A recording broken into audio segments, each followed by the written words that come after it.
Hey everyone! In today's video, I'll walk you through the steps to allow anyone to send you messages on Instagram, whether you follow them or not. Let's get started.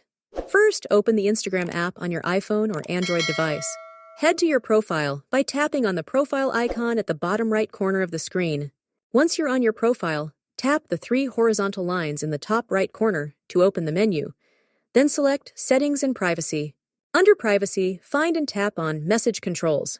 Now, you'll see options for who can send you messages.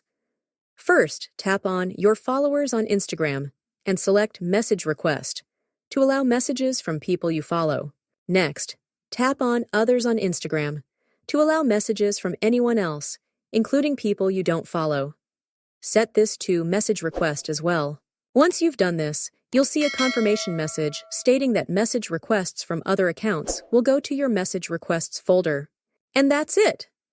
Now anyone on Instagram can send you a message request, and you'll have control over which messages to respond to. If you found this tutorial helpful, please give it a thumbs up and subscribe for more Instagram tips. Thanks for watching, and I'll see you in the next video.